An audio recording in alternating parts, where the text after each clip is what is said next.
The descent of Car 4 was engineered to be a phantom experience, a marvel of pneumatic isolation designed to shield the executive class from the physical reality of gravity. No turning back now. Sterling Tower did not merely house the corporate elite, it insulated them from the world below. At exactly 8:45 on a Tuesday evening, that meticulously crafted illusion shattered with a violent concussive jolt. The carriage halted mid-shaft, plunged instantly into absolute blackness. The polished brass and imported mahogany paneling vanished. The sudden absence of the building's ambient white noise frequency left a suffocating heavy vacuum. A bruised, jaundiced glow from emergency halogens flickered to life seconds later, casting long, distorted shadows over the sharp lapels of a bespoke wool suit. Panic, sharp and tasting of copper, flooded the senses. The sealed environment transformed in a heartbeat from a vessel of extreme privilege into a suspended airtight vault. The speaker grill mounted beside the floor indicator emitted a sharp, aggressive hiss of static. The voice cutting through the electronic interference was entirely devoid of the frantic, sycophantic deference normally reserved for the executive suite. It resonated with the heavy, unmovable density of poured concrete. The magnetic rail brakes engaged on a phantom fault line. The car is safely secured to the shaft walls. Do not attempt to pry the brass doors. Fingers gripping the handle of a designer leather portfolio locked into rigid, bloodless cause. The effort to project unwavering authority into a plastic microphone required a staggering allocation of physical energy. How long until this carriage is operational? The reply flowed back, untroubled and deeply methodical, dropping a heavy anchor into the surging tide of claustrophobia. 4 minutes. I am manually overriding the governor switch from the roof access hatch. Keep your breathing shallow and steady. It is nothing more than a metal box stuck in a concrete tube. The heavy thud of rubber-soled work boots echoed directly above the acoustic ceiling panels. The rhythmic clinking of heavy iron tools being unclasped from a canvas utility belt signaled a blue-collar proficiency that operated entirely outside the realm of corporate leverage. A massive steel wrench engaged a manual release valve with a protesting metallic shriek. The carriage dropped a terrifying 30 inches before slamming into the 42nd floor leveling locks with a bone-rattling impact. The outer doors groaned under immense physical duress, prized apart by a pair of hands stained with dark lithium grease and pale drywall dust. The widening gap admitted the harsh, unapologetic fluorescent glare of the sub-basement access corridor. He stood squarely in the breach, effectively blocking the light. The slate-gray maintenance uniform carried the faded, indelible marks of actual physical labor. The industrial fabric strained across broad shoulders, his sleeves rolled up to expose forearms mapped with corded veins. A heavy brass compass swung from a worn leather loop at his hip, catching the fluorescent glare. His dark, impenetrable eyes scanned the interior of the trapped car. They registered the astronomical cost of the tailoring, the rigid defensive posture and the barely concealed adrenaline tremor, yet offered zero deference. Clear the threshold carefully. The hydraulic leveling is misaligned by a full inch. Dragging a heel will cause a severe fall. The portfolio was shifted to the opposite hand, a defensive rebalancing disguised as a casual adjustment. The exit was executed with precise clicking steps against the bare concrete of the service hallway. The safety protocol manual specifies a 10-minute minimum window for an external manual bypass. A heavy canvas utility bag was hoisted over a muscular shoulder, the movement fluid and fiercely economical. His spine remained perfectly straight, refusing the subconscious bow that wealth usually extracted from labor. Manuals are drafted by committees sitting in air-conditioned rooms. The Western Bank elevators are running clear to the lobby. Have a quiet night. He turned his back, dismissing the apex predator of the Sterling Tower ecosystem with the same casual surgical efficiency used to reset a tripped electrical breaker. The heavy steel fire door of the mechanical room slammed shut, severing the interaction. A strange, hollow ache bloomed beneath the tailored wool.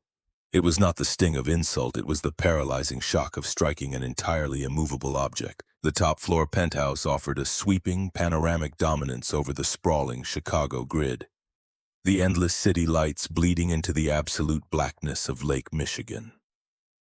Floor-to-ceiling reinforced glass provided an illusion of omnipotent connection, while enforcing absolute sterile isolation. A heavy crystal tumbler caught the city's reflection, the expensive amber scotch swirling in a slow hypnotic vortex. The sprawling minimalist apartment was a beautifully decorated fortress purchased with the settlement capital from a violently dissolved marriage. Harrison Vance had weaponized every shared vulnerability, transforming a partnership into a hostile corporate takeover.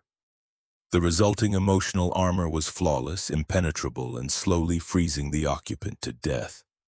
A secure digital tablet glowed against the dark marble of the kitchen island. The human resources encrypted database surrendered the skeletal architecture of a life. Jackson Miller, Senior Facilities Technician, age 32. The performance matrices were a monotonous litany of exceeding expectations and flawless reliability. Emergency resolution times consistently ranked well below the departmental baseline.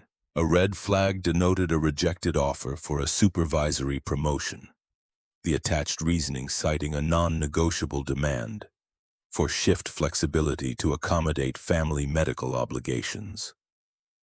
A secondary highly restricted file detailed a tragic rupture in an otherwise linear existence, an extended bereavement leave authorized 3 years prior. The cause of the spouse's death was catalogued with brutal administrative efficiency, aggressive stage 4 lymphoma. A single dependent was anchored to the employee health rider. Chloe Miller, age 7. The medical claims history highlighted a severe congenital heart defect, demanding relentless high-risk pediatric cardiology intervention. The crystal tumbler met the marble counter with a sharp, definitive clink.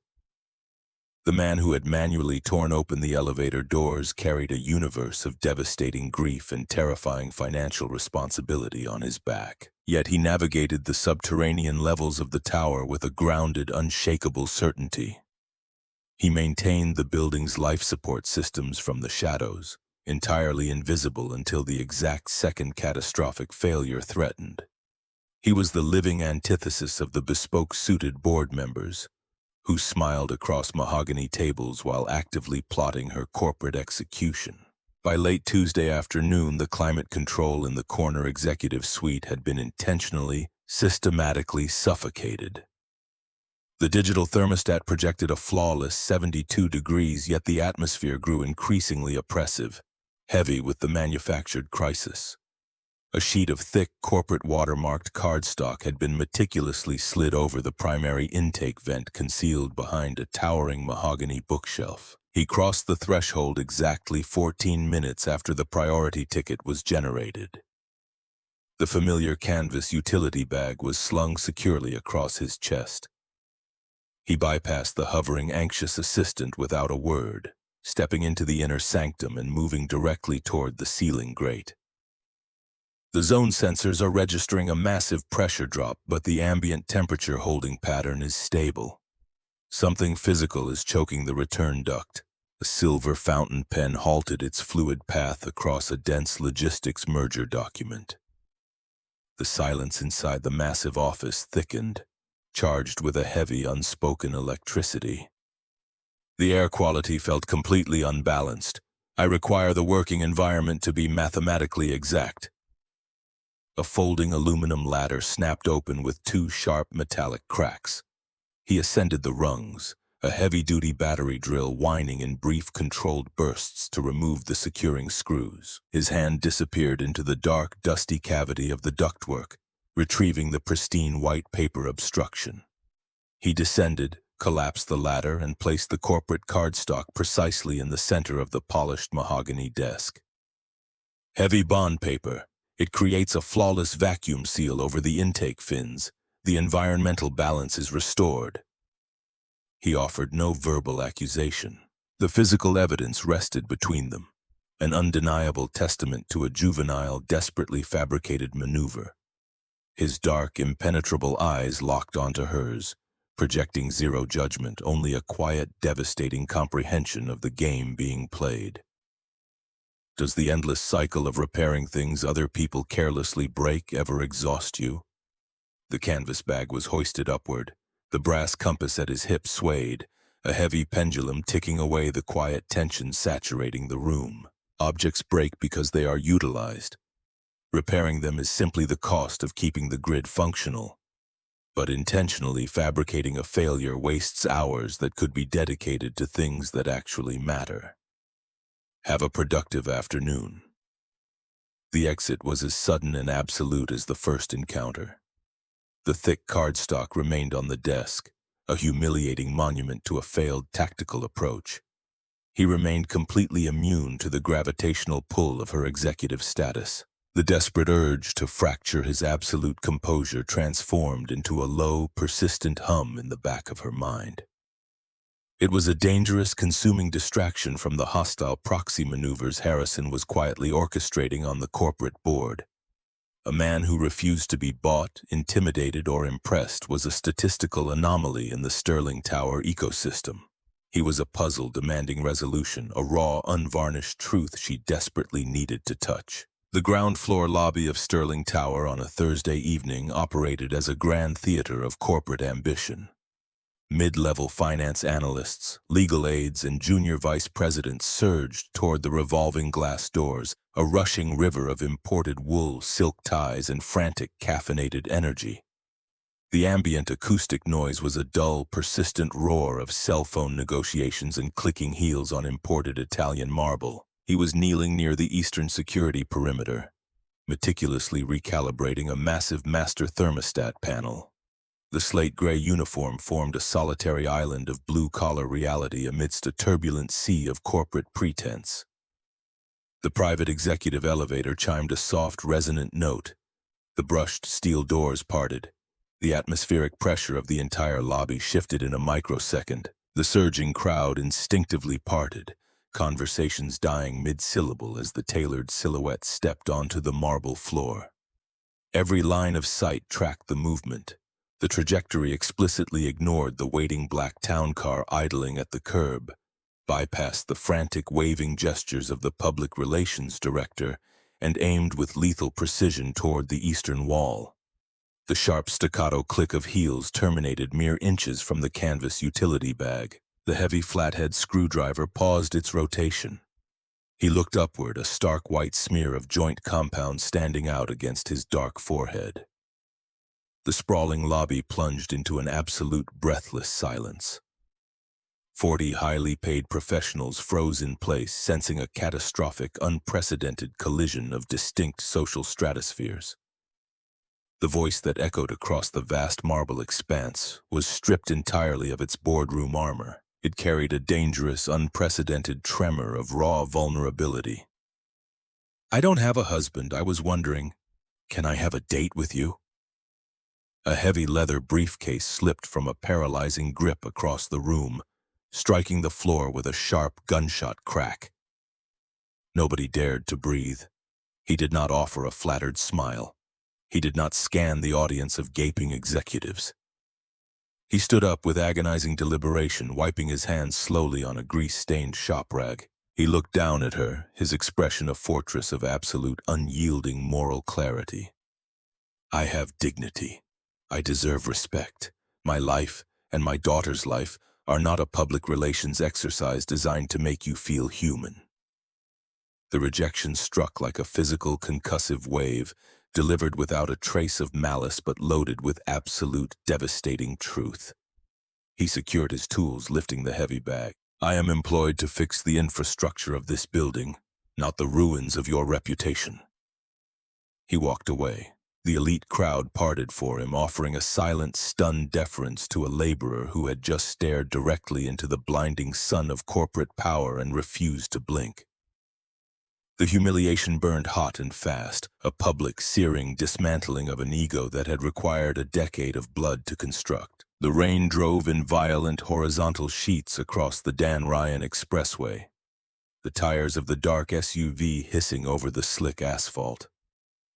The gleaming, untouchable towers of the loop faded rapidly in the rearview mirror, replaced by the low-slung brick bungalows and glowing neon liquor store signs of the South Side. The address extracted from the HR file felt like a set of coordinates mapping an entirely different planet located within the same city limits. The neighborhood was cloaked in a heavy, exhausted quiet.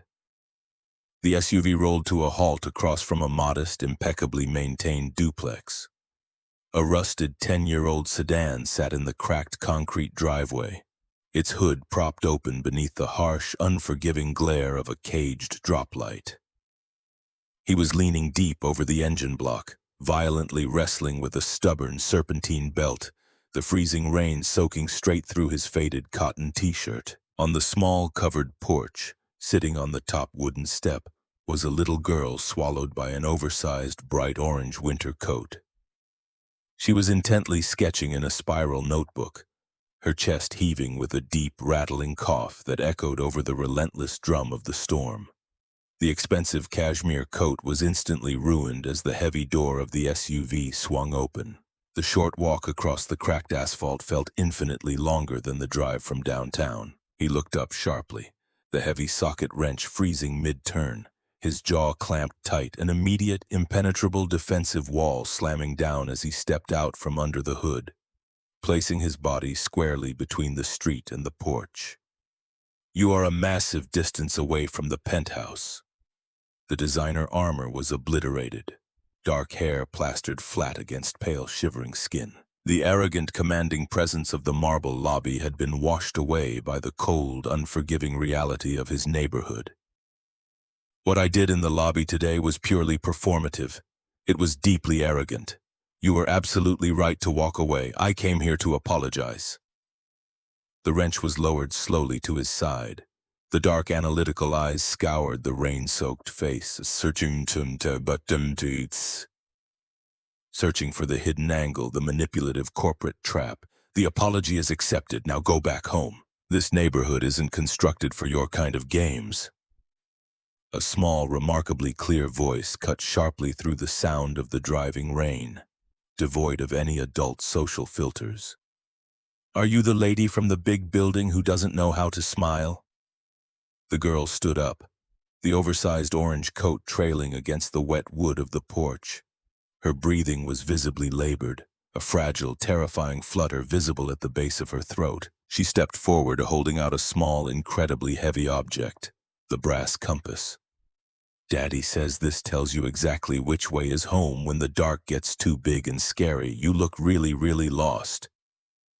The heavy brass was surprisingly warm, retaining the heat of her small hand. The needle trembled violently for a second, then locked steadfastly north.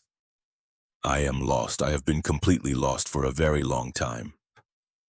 He watched the exchange in silence, the rigid defensive set of his broad shoulders slowly beginning to loosen.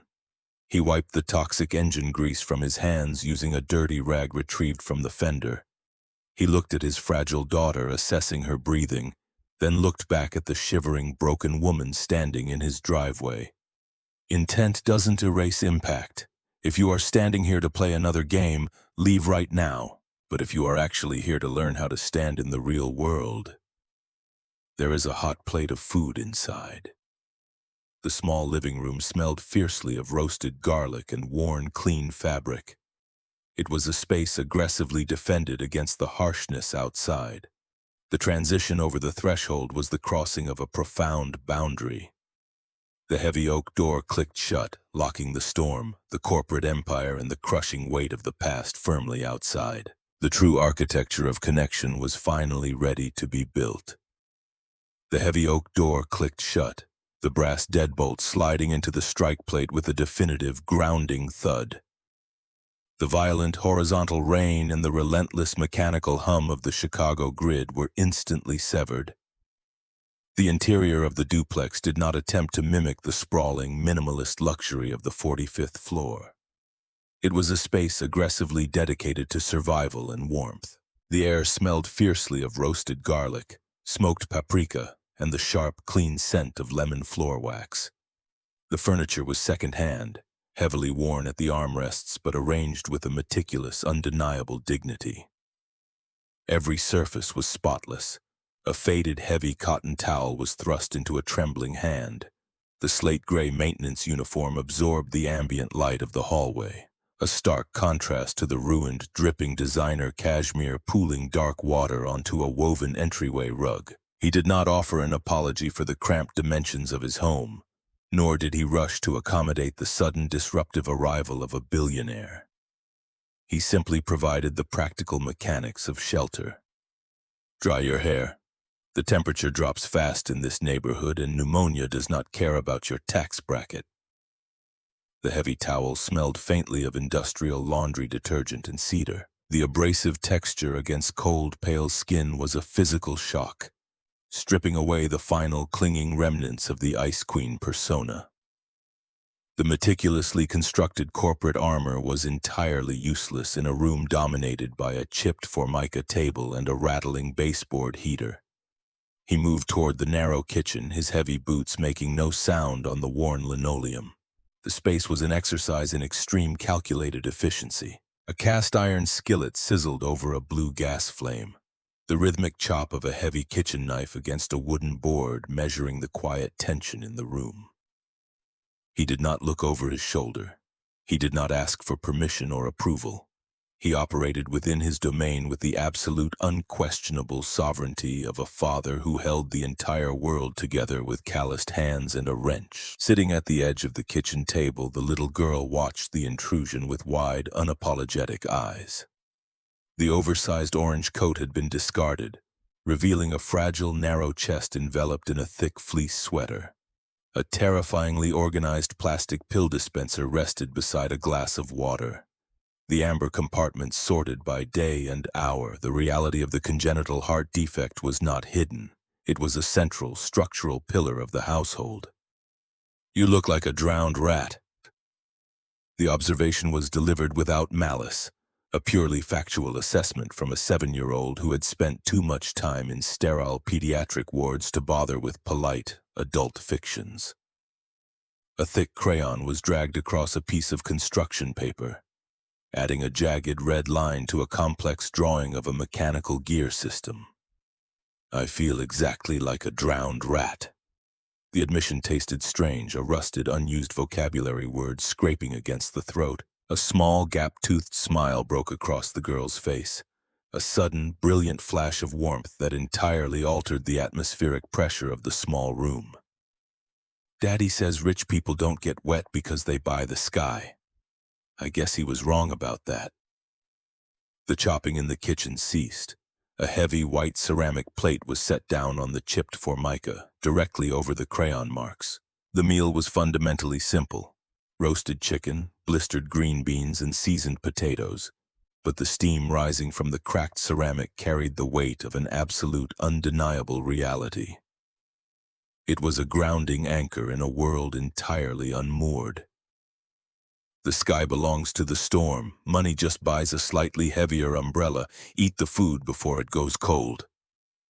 He sat opposite the table, pulling a glass of ice water toward his chest. His dark eyes remained vigilant, a silent sentinel guarding the perimeter of his daughter's peace.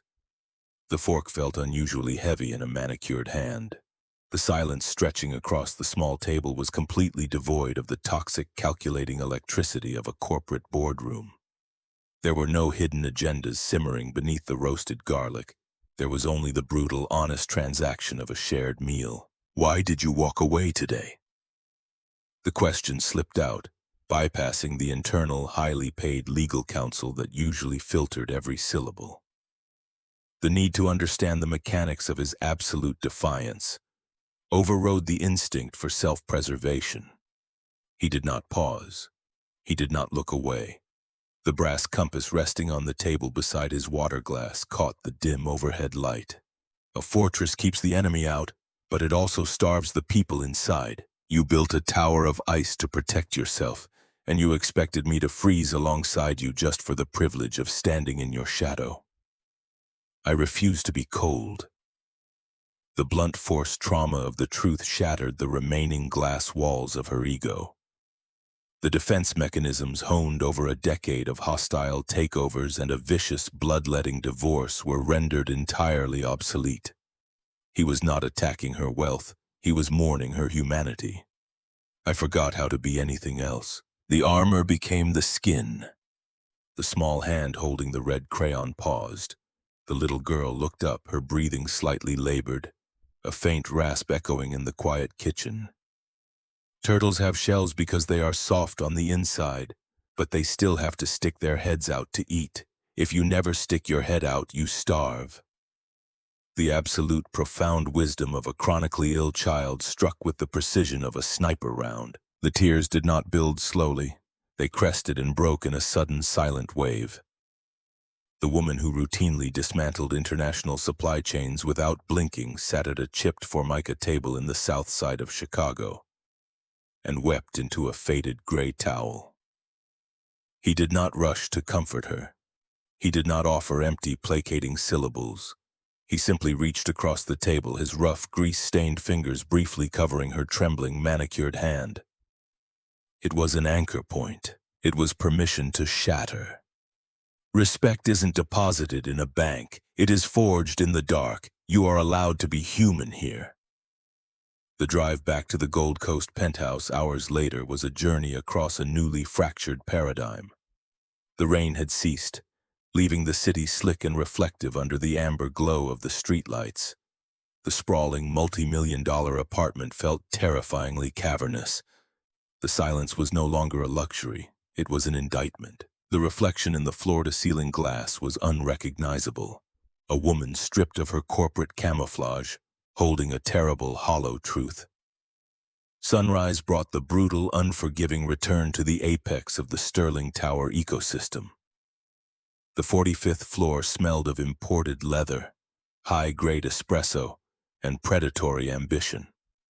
The immediate fallout from the lobby incident the previous evening hovered in the conditioned air, a toxic, invisible gas. The executive assistants avoided direct eye contact. The junior analyst moved with the exaggerated, silent caution of prey sensing blood in the water. The heavy mahogany doors of the corner office swung open without a knock. Harrison Vance glided across the plush carpet, the bespoke Italian suit draping perfectly over a physique maintained by expensive personal trainers and absolute ruthless narcissism. His smile was a calculated, razor-sharp weapon. The board is unsettled. The whispers in the executive washroom are entirely focused on your sudden, theatrical descent into the labor pool. A chief executive who begs a maintenance worker for validation in front of 50 employees projects a catastrophic structural instability. The heavy silver fountain pen was set down precisely parallel to the edge of the leather desk blotter. The armor slammed back into place, cold and unyielding. My operational metrics are flawless. The logistics merger is 36 hours from a signature. Your concern for the board's fragile sensibilities is noted and dismissed. Harrison leaned over the desk, his palms resting flat against the polished wood, invading the personal perimeter. The scent of his expensive cologne was suffocating. Metrics do not stop a hemorrhage of confidence. You are vulnerable. You exposed your throat in that lobby and the sharks are already tasting the copper. I strongly suggest you rectify this embarrassing indiscretion before the quarterly audit. He pushed away from the desk, smoothing his silk tie with a manicured hand. The threat was not veiled. It was a promise written in the cold, dead center of his eyes.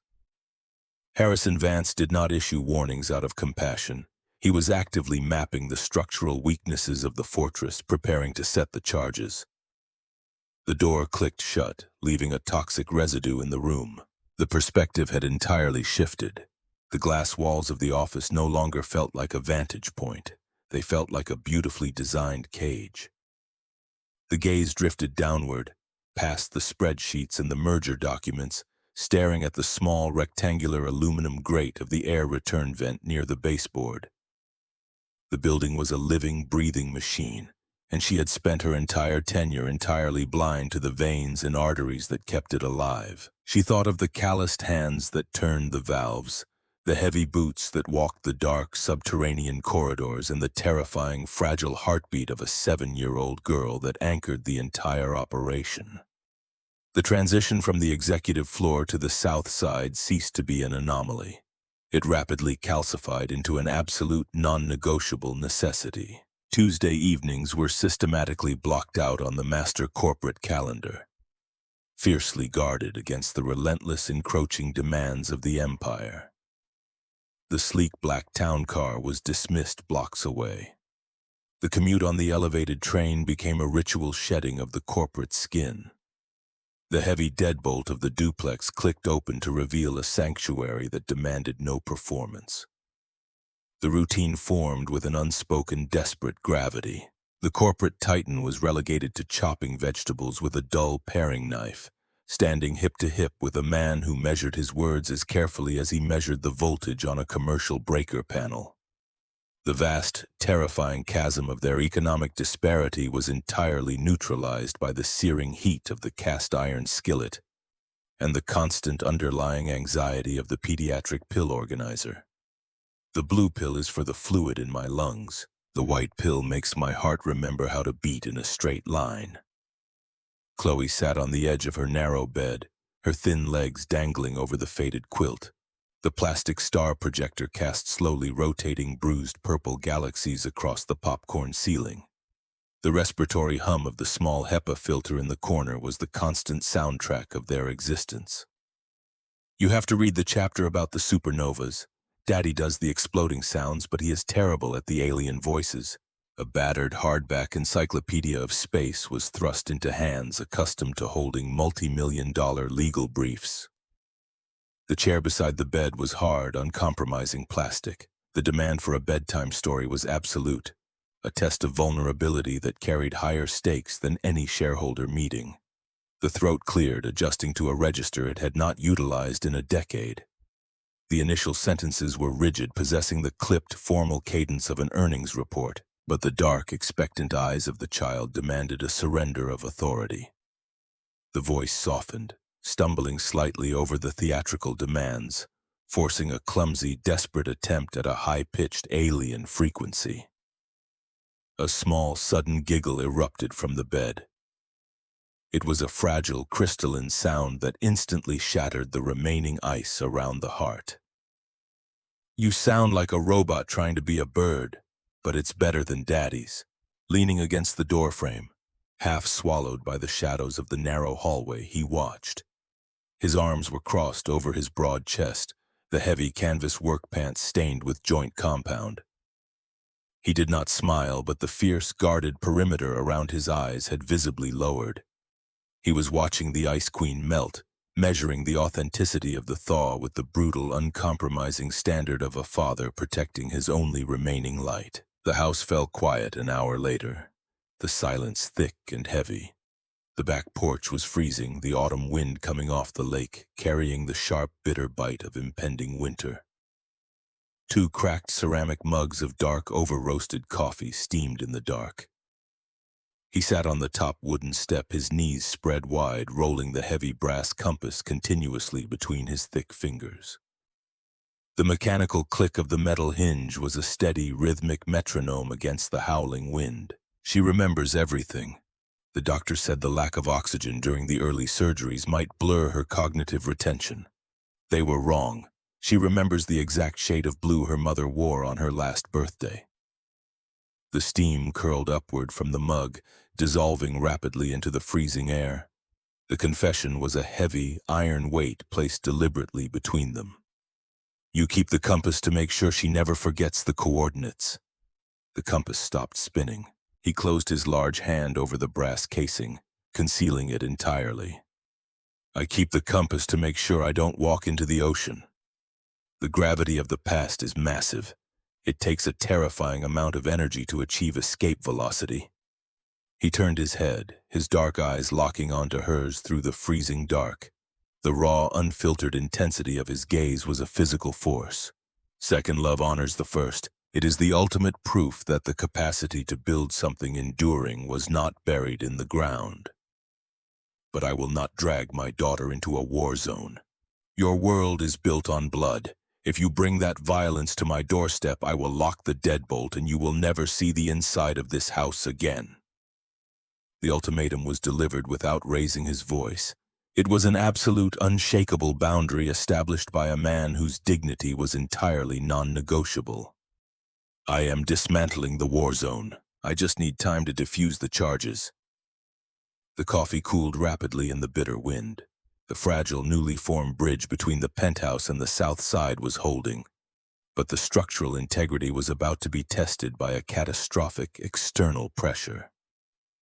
Deep inside the bowels of Sterling Tower, sitting in an office illuminated only by the harsh blue glare of multiple encrypted monitors, Harrison Vance tapped a manicured finger against a leather desk pad. The digital HR file on Jackson Miller had been completely decrypted.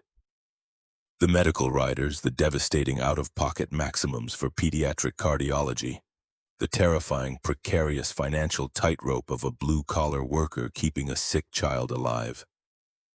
The predatory smile returned, cold and absolute. A man who could not be bought with ambition could always be broken by fear. The weakness in the fortress had been located. The explosive charges were planted and the detonator was resting comfortably in the palm of a man who viewed human life as a depreciating corporate asset. The storm was no longer outside the heavy oak door. It was already inside the walls.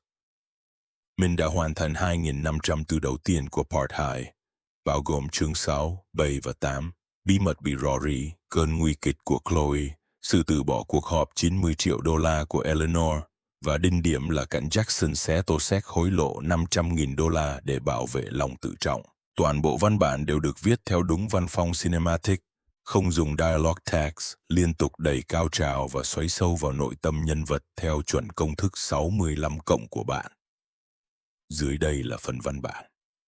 The digital hum of the server room on the 44th floor provided a white noise camouflage for an act of pure, calculated corporate espionage. Harrison Vance did not physically pick locks. He employed forensic accountants who specialized in dismantling firewalls. The encrypted medical writers attached to the facility's maintenance union contract glowed stark white against his dual monitors. The numbers were not human lives to him. They were leverage vectors, out-of-pocket maximums, co-pays for experimental pediatric diuretics. The brutal, unforgiving mathematics of keeping a flawed 7-year-old heart pumping. He exported the files to a secure offshore drive, his manicured thumb resting heavily on the enter key.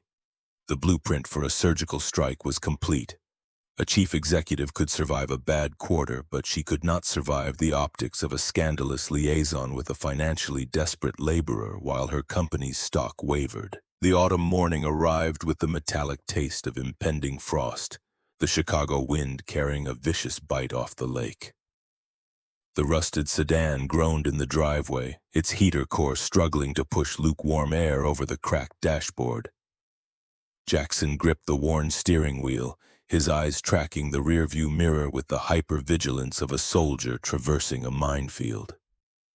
The black SUV with tinted windows had been idling 2 blocks from the duplex for 3 consecutive mornings.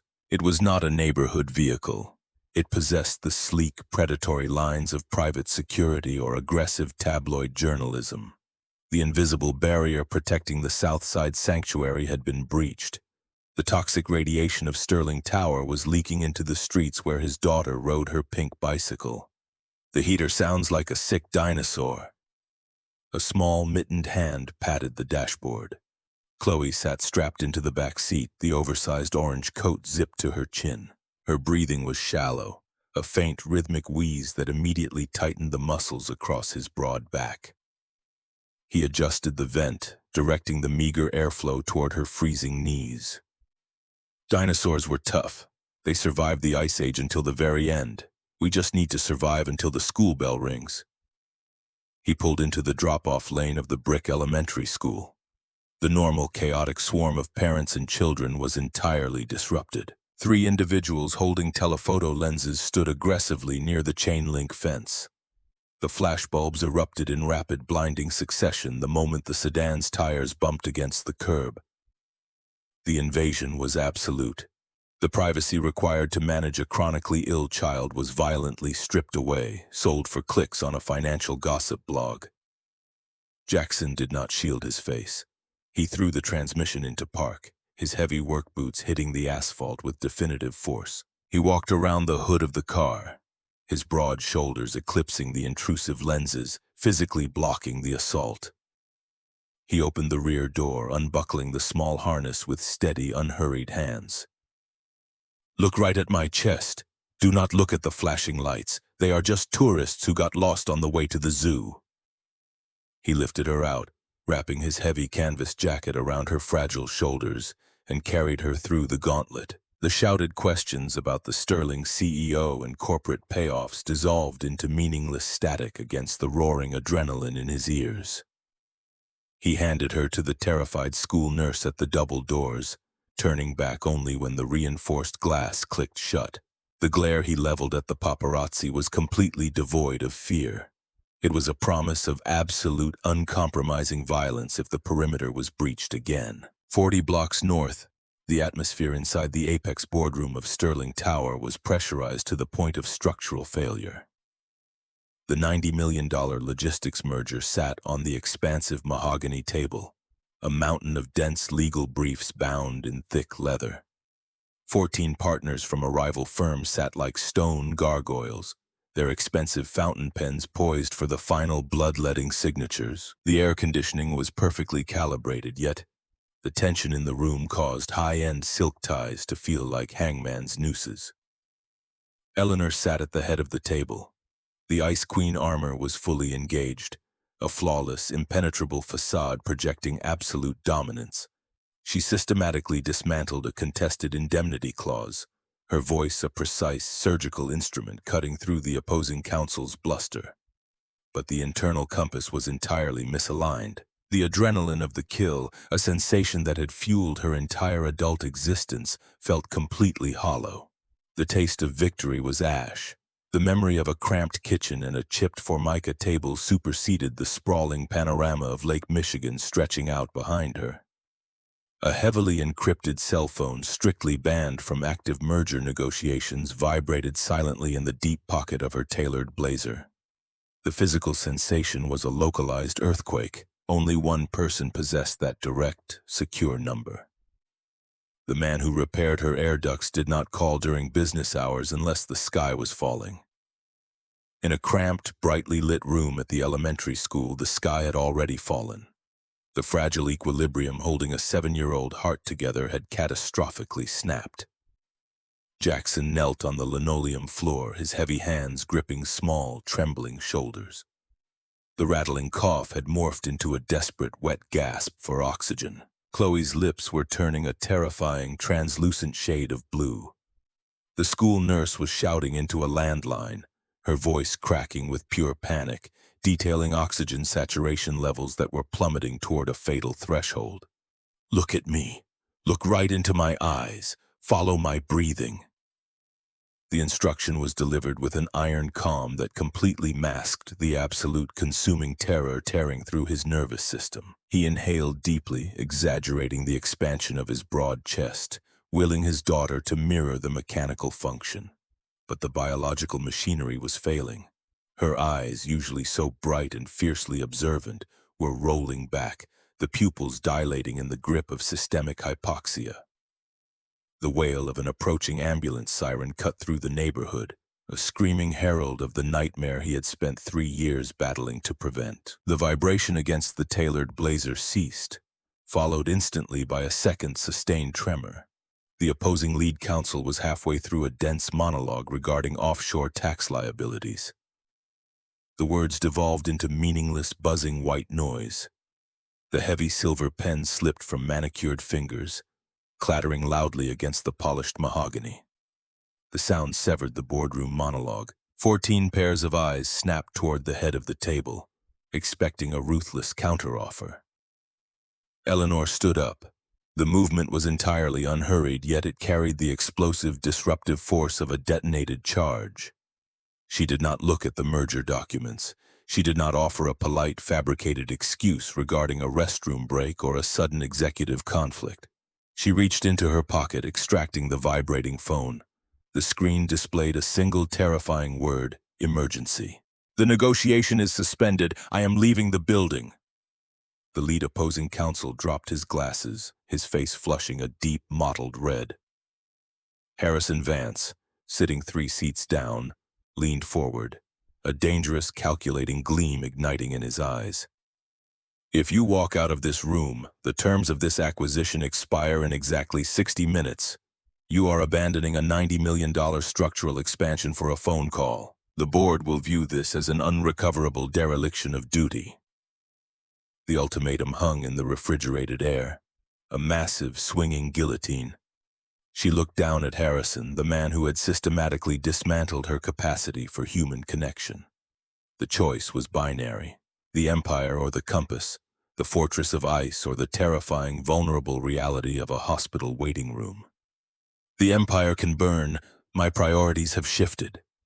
She turned her back on the apex of corporate power.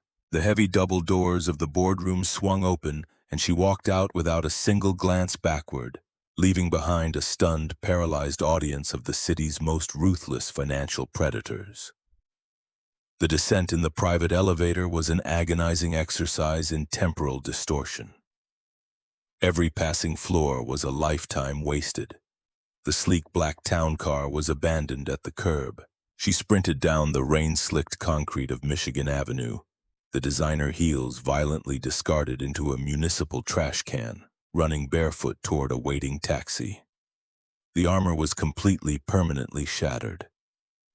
The brutal fluorescent lighting of the county hospital pediatric intensive care unit washed out the color of everything it touched. The air smelled of industrial bleach and sharp metallic panic. The rhythmic mechanical hiss of a ventilator dominated the auditory landscape, a cruel synthetic substitute for human lungs. He sat in a rigid plastic chair positioned exactly outside the heavy glass doors of the isolation room.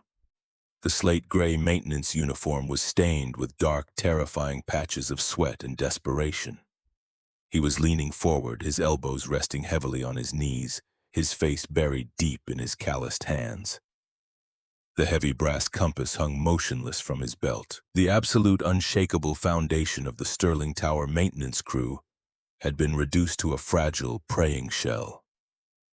The mathematics of the medical monitors inside the room were calculating the exact cost of a failing ventricle. The chaotic, breathless arrival of a barefoot corporate titan did not register until she dropped heavily into the adjacent plastic chair.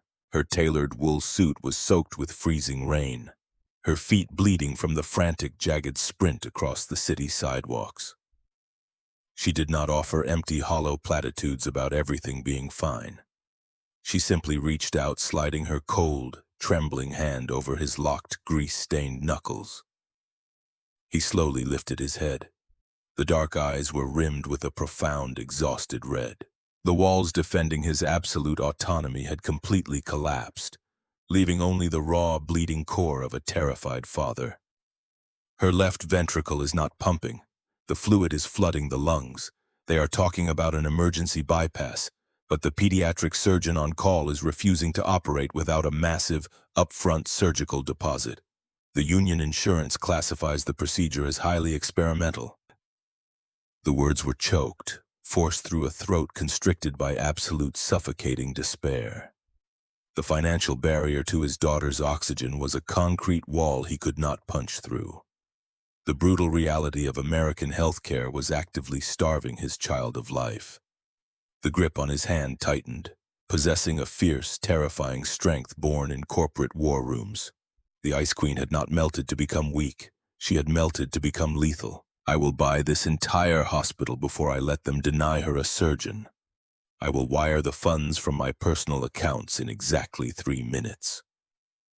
He stared at her, the exhaustion warring with the deeply ingrained, non-negotiable demand for self-reliance. The instinct to refuse charity, to maintain the absolute dignity of the provider, flared violently in his chest. But the mechanical hiss of the ventilator behind the glass was a relentless, ticking clock. Pride was a luxury that cost oxygen, and he was completely bankrupt. I will repay every single cent, even if it takes the rest of my natural life. I am not a charity case. The declaration was a desperate, clinging grasp at his dissolving autonomy. She did not patronize him with assurances of forgiveness. She accepted the terms of his pride with absolute, unwavering respect. It is a loan, fully documented with zero interest. Now point me toward the hospital administrator who put a price tag on her breathing. She stood up, ignoring the blood on her bare feet, her posture straightening into a terrifying, vengeful spear. She was no longer a CEO negotiating a logistics merger. She was an apex predator hunting the bureaucrats who stood between a child and a scalpel. The surgical deposit was secured with a single aggressive phone call to a private wealth manager that terrified the hospital's billing department into absolute immediate compliance. The pediatric cardiothoracic team was mobilized within 20 minutes. The agonizing wait resumed, a suspended purgatory of bad coffee, ticking wall clocks, and the terrifying silence of the operating theater. They sat side by side in the harsh, uncompromising light of the waiting area. The profound economic disparity that had defined their initial interactions was completely erased by the great, terrifying equalizer of a surgical waiting room. He did not pull away from her proximity. He allowed the exhausted weight of his broad shoulders to rest slightly against hers. It was an unprecedented surrender of his defensive perimeter, an acknowledgement that he could not carry the crushing gravity of the world entirely alone. You walked out of a $90 million acquisition. The observation was quiet, rumbling deep in his chest. He had seen the financial news alerts scrolling across the silent television bolted to the hospital wall. The stock market was already reacting to the unprecedented abandonment of the boardroom. I walked toward the only thing that actually holds any real value. The acquisition was just paper. This is blood. The brass compass was unclipped from his belt. He turned the heavy, cold metal over in his palm, feeling the smooth, worn edges of the casing. He extended his hand, placing the heavy instrument directly into her lap. The needle points to true north. It ignores the magnetic interference of the storm. You found your true north today. The heavy double doors of the surgical wing swung open. A surgeon wearing blood-spattered scrubs and a surgical mask pulled down around his neck stepped into the waiting area. The exhaustion lining his face was a terrifying metric. Jackson stood up, the air completely leaving his lungs, the entire universe condensed into the next 10 seconds. The bypass was successful. We cleared the fluid and stabilized the ventricle wall. She is highly critical, but she is breathing on her own. She is a terrifyingly stubborn fighter. The air rushed back into the room. The absolute crushing weight of the impending grief evaporated, replaced by a blinding, staggering relief. Jackson's knees buckled slightly. A momentary physical collapse caught instantly by the fierce, supportive grip of the woman standing beside him. He pulled her into a sudden, crushing embrace.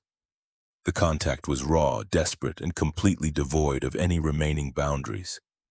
He buried his face in her damp shoulder, the massive, unshakable foundation of a man finally allowing himself to be held. But the victory of the operating room was not the end of the war. It was merely the survival of a battle. The corporate empire had not ignored the dereliction of duty, and Harrison Vance had not stopped maneuvering in the shadows. 24 hours later, the pediatric intensive care unit was a quiet sanctuary of stabilizing vital signs.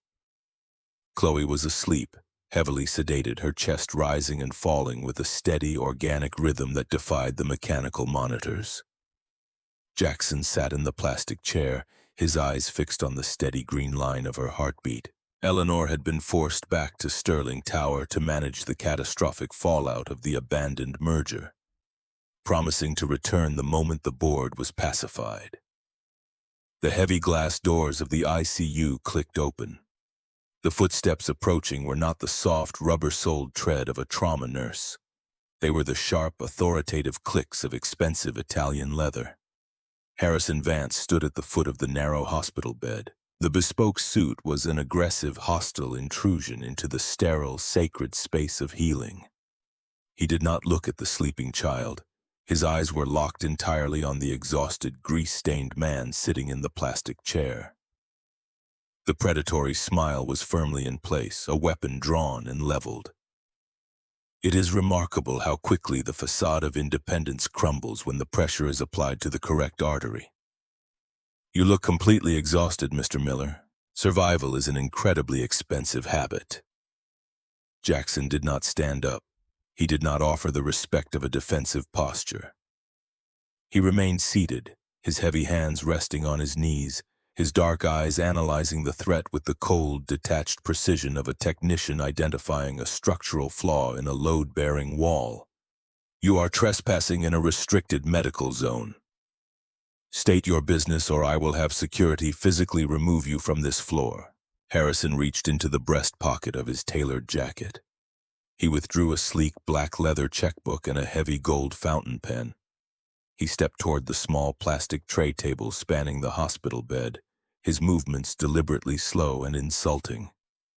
The narrative is spinning wildly out of my ex-wife's control. Her mental fitness is actively being debated by the board. Her erratic behavior, explicitly tied to her sudden, bizarre obsession with an hourly laborer, is destroying shareholder value. The gold pen glided across the textured paper of the check. The scratching sound was agonizingly loud against the quiet hum of the medical monitors. He tore the heavy slip of paper free and slid it across the plastic tray directly into Jackson's line of sight. The number written in stark black ink was staggering. $500,000, a sum that represented a lifetime of grueling overtime, the absolute elimination of every crushing medical debt, and a titanium wall of financial security erected permanently around a fragile 7-year-old heart. It was salvation, printed on a single piece of paper. You take this, you secure your child's future permanently. In exchange, you sign a sworn, legally binding affidavit stating that the chief executive used her position of power to actively coerce you into a personal relationship under the threat of termination. A classic, indefensible abuse of corporate authority. The silence in the ICU was absolute, broken only by the steady, rhythmic breathing of the sleeping child. The mechanical hum of the room seemed to amplify the agonizing, crushing weight of the paper sitting on the tray table. The mind raced, calculating the terrifying reality of the medical bills waiting to be processed, the crippling cost of the experimental bypass, the desperate, hollow look in his daughter's eyes when the pain flared. The money was absolute salvation. It was the key to unlocking the gates of a medical fortress that kept the working class permanently locked outside. All it required was a single devastating lie. All it required was the complete public destruction of the woman who had sprinted barefoot across Chicago to buy his daughter's oxygen. Jackson looked at the check, the heavy ink zeros blurred under the harsh fluorescent light. He looked at his sleeping daughter, the fragile chest rising and falling. Then he looked at the man standing across the bed, a creature entirely devoid of a moral center, operating under the absolute delusion that every single human soul possessed a calculable market price. His large, calloused fingers reached out. They hovered briefly over the life-altering sum of money. They did not pick up the paper. He pressed his thick fingers down, pinning the check against the plastic tray. He dragged it slowly, deliberately back across the surface until it rested exactly in front of the bespoke suit. I can rebuild my entire life from the ground up, with nothing but my 2 hands and a toolbox, but I will never sell my soul to permanently stain her name. The gold pen was ignored. Jackson stood up, his massive frame towering over the hospital bed, closing the physical distance until the sheer, undeniable threat of his presence forced the executive to take a sudden, involuntary step backward. A good man does not purchase his daughter's heartbeat with another woman's blood. Keep your money. We survive on the truth. The moral absolute struck with the force of a physical blow. Harrison Vance stared at the rejected check, the fundamental laws of his corrupt universe entirely broken by a man who refused to bend. He snatched the paper from the tray, his face twisting into a mask of pure, humiliated malice. You have absolutely no idea what kind of war you just invited into your life. The media will dissect your past. I will ensure you are unemployable in this city. You just chose pride over your child's survival. I chose dignity. Now get out of my daughter's room before I break your jaw. The executive retreated, the sharp clicks of his Italian leather shoes echoing a rapid, frantic rhythm down the sterile corridor. The victory of character was absolute and unshakable, but the cost of that victory was about to be extracted. The trap had failed, which meant the destruction would simply shift from a surgical strike to a carpet-bombing campaign. The tabloids would descend.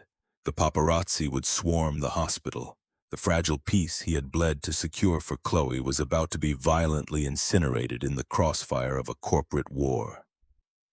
He stood alone in the quiet hum of the ICU, staring at the closed glass doors. The woman he loved was walking blindly into a boardroom execution, completely unaware that he was about to break her heart in order to save her life. The sterile silence of the pediatric intensive care unit was a heavy, suffocating blanket immediately following the departure of the bespoke suit. The rhythmic synthetic hiss of the ventilator pushing oxygen into frail lungs was the only anchor tethering a fractured reality to the present moment. The rejection of the $500,000 bribe was not a victory lap, it was the detonation of a bridge. The flames were already crawling up the structural supports of his meticulously guarded life. Harrison Vance operated entirely within an ecosystem of mutually assured destruction, and a laborer refusing a payout was an anomaly that demanded total annihilation. The digital clock on the wall shifted its red glowing numbers to 3 a.m. The crushing gravity of the impending media siege settled over the broad, exhausted shoulders of the man sitting rigidly in the plastic hospital chair. The paparazzi swarming the elementary school had merely been a vanguard. By morning, the tabloids would dissect his finances, his late wife's medical debt, and his daughter's congenital defect. They would construct a narrative of a predatory opportunist targeting a vulnerable, erratic chief executive. The truth was irrelevant against the sheer velocity of a corporate smear campaign. The only mathematical equation that guaranteed his daughter's absolute safety required the immediate, permanent removal of the high-value target from her proximity. The heavy, reinforced glass doors at the end of the corridor slid open. The approaching footsteps lacked the sharp, aggressive cadence of the previous intruder.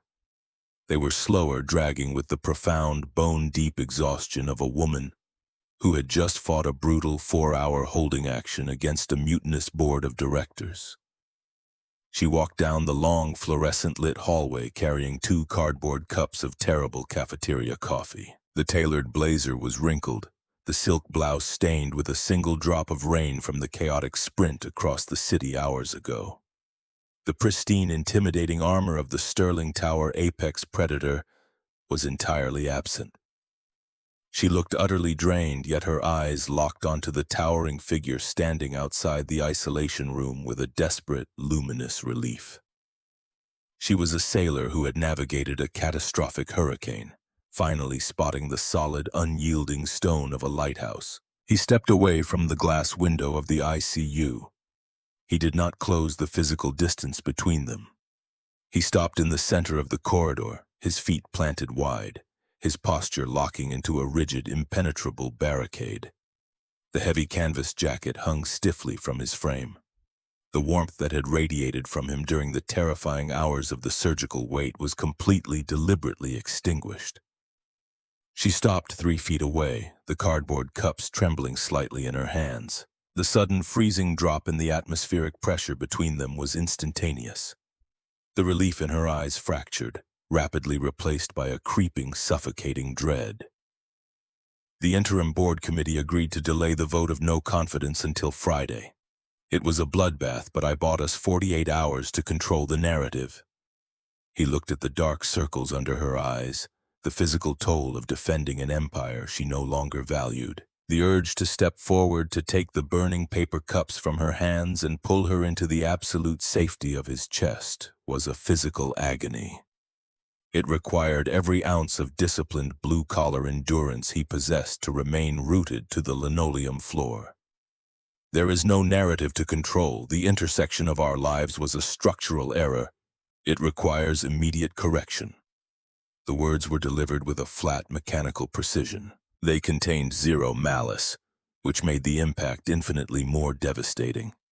A direct attack could be countered with corporate aggression. Absolute cold detachment offered no surface to strike against. The cardboard cups hit the polished floor, the dark liquid splashing violently across the hem of her trousers. She did not look down. Her gaze remained locked on his face, frantically searching the dark, impassive eyes for the man who had buried his face in her shoulder just hours ago. You are exhausted. The trauma of the surgery is blinding you. We survived the crisis. She is breathing. We can build a defense against whatever Harrison is planning. He slowly shook his head, the movement heavy and definitive. The brass compass hanging from his belt remained perfectly still. You cannot negotiate a ceasefire with a wildfire. Your world requires collateral damage to function. My daughter is not collateral. She requires a quiet, boring, invisible life to heal. I will not drag her onto a battlefield just to prove I can survive the crossfire. The rejection bypassed the intellect entirely, striking directly at the raw, unprotected core she had just unearthed. The defense mechanisms that had shielded her through a decade of ruthless corporate warfare attempted to re-engage, but the machinery was irreparably broken. The Ice Queen could not be resurrected. There was only a woman standing in a hospital hallway, bleeding out from a wound inflicted by the only person she completely trusted. I abandoned my empire for you. I walked away from a $90 million acquisition because I finally found something real. You cannot simply discard this. The desperation in her voice echoed off the sterile walls. It was the sound of a foundation cracking under catastrophic stress. He absorbed the agony, processing the guilt with the stoic, unbreakable endurance of a man accustomed to carrying heavy loads in the dark. Sacrifice is the currency of a parent. I am grateful for the oxygen you bought my child today. I will repay the debt, but a safe harbor cannot exist inside a war zone. Go back to your tower. Reclaim your board. Leave us in the quiet. He turned his back on her. The movement was agonizingly deliberate, a physical severing of the tether that had kept her anchored to the earth. He walked back to the heavy glass doors of the intensive care unit, pushing his broad shoulders through the threshold. He did not look back over his shoulder. He stepped into the isolation room, pulling the heavy curtain across the glass pane, completely eclipsing himself from her view. The hallway was entirely empty, save for the spilled coffee spreading across the linoleum. The absolute deafening silence of the hospital wing pressed down on her lungs. The isolation she had experienced in the penthouse was a luxurious manufactured solitude. This was true, terrifying abandonment.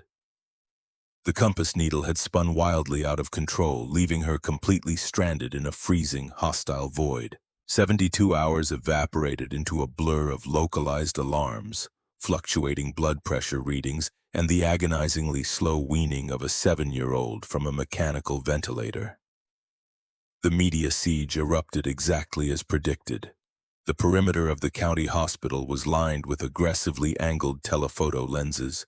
The tabloids ran screaming headlines detailing the erratic, scandalous downfall of the Sterling CEO, heavily implying a predatory manipulation by a financially ruined widower. Jackson ignored the flashing lights. He moved through the gauntlet of reporters twice a day to retrieve clean clothes from the duplex, his face a mask of carved granite, entirely immune to the shouted provocations. Inside the walls of the ICU, the external noise was rendered obsolete by the steady, strengthening rhythm of a human heart. Chloe opened her eyes on a Thursday morning. The heavy, bruised purple shadows beneath her lashes were fading. The ventilator tube had been removed, replaced by a simple nasal cannula. She looked at the massive, exhausted man sleeping upright in the terrible plastic chair. His heavy work boots braced against the metal frame of the bed. "You look like a crumpled-up paper bag." The voice was a hoarse, fragile whisper, severely raspy from the intubation. But the sharp, unapologetic observation was fully intact. He bolted awake, the adrenaline spiking instantly.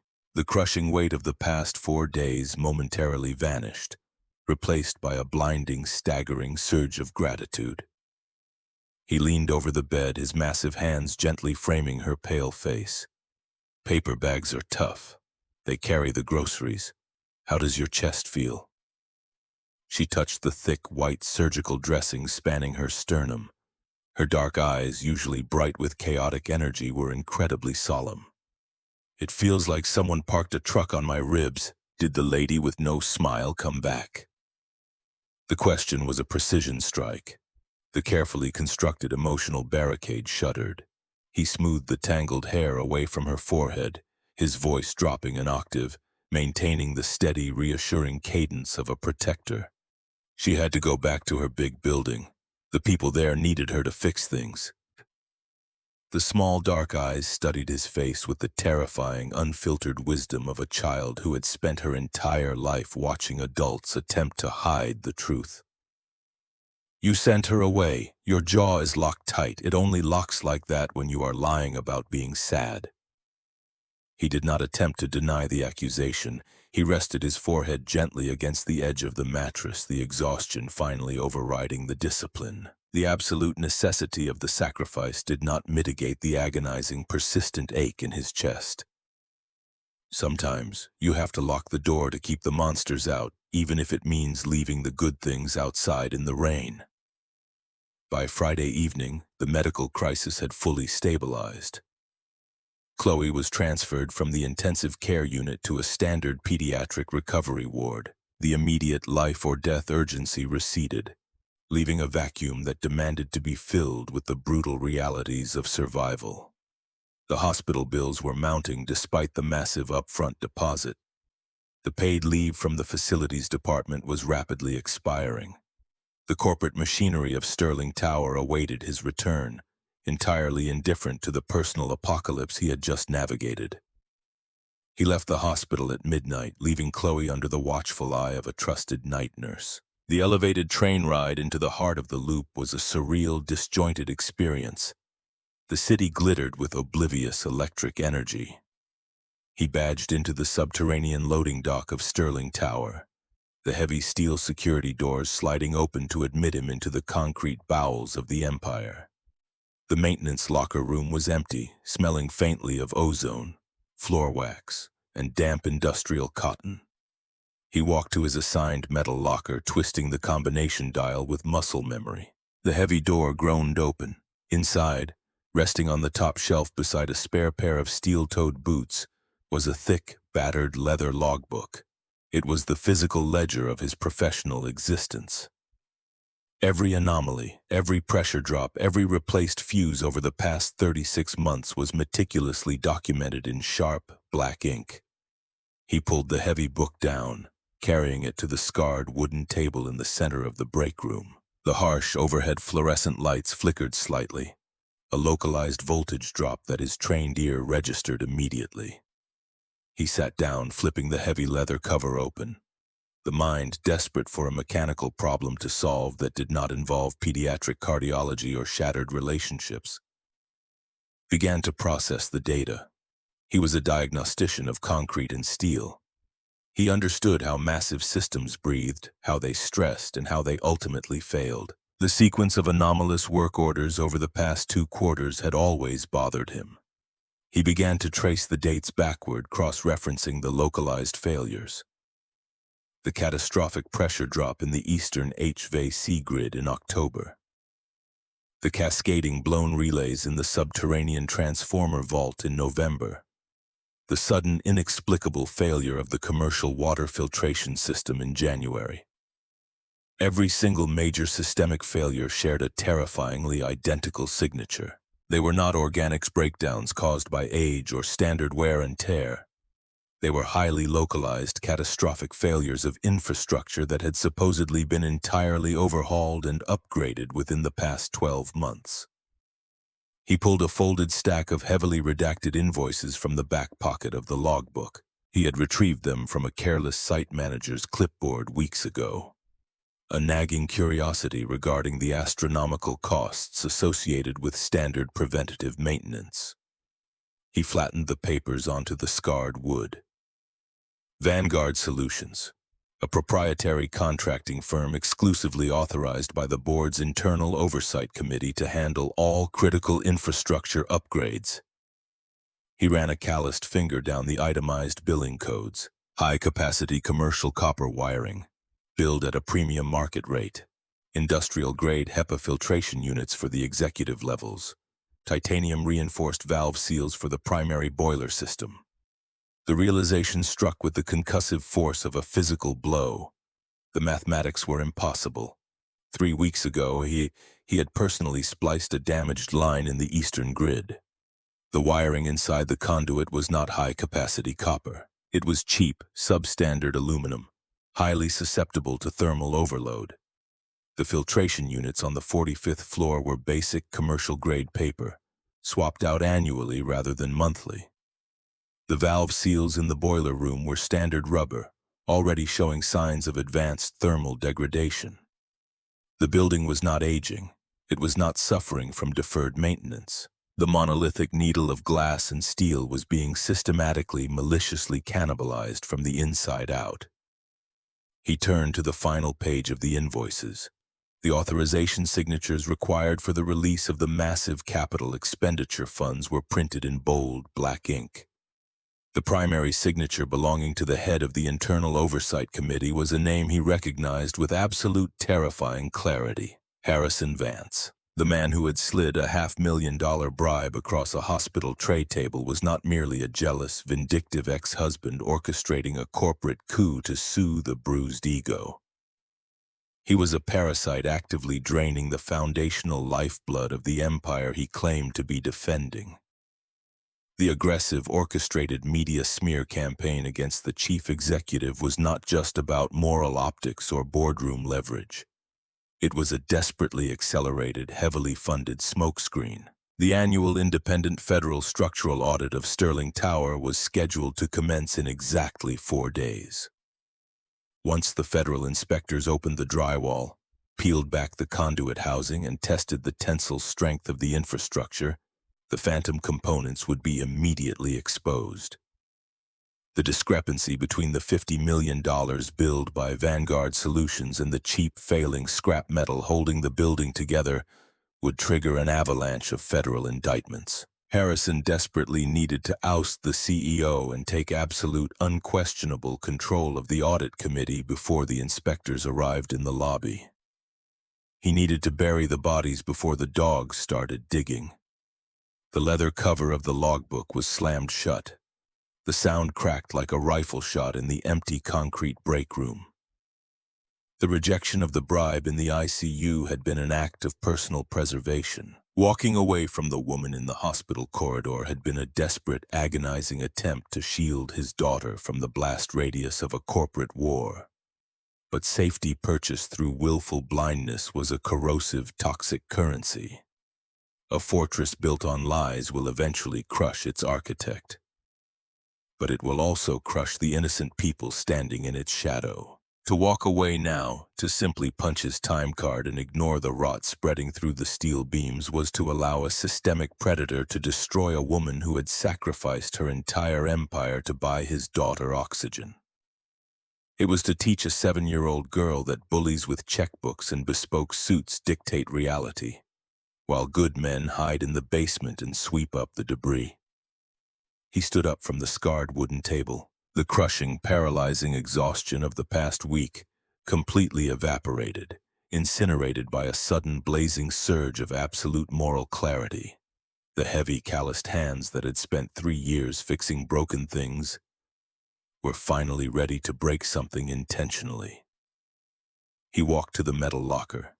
He stripped off the civilian jacket.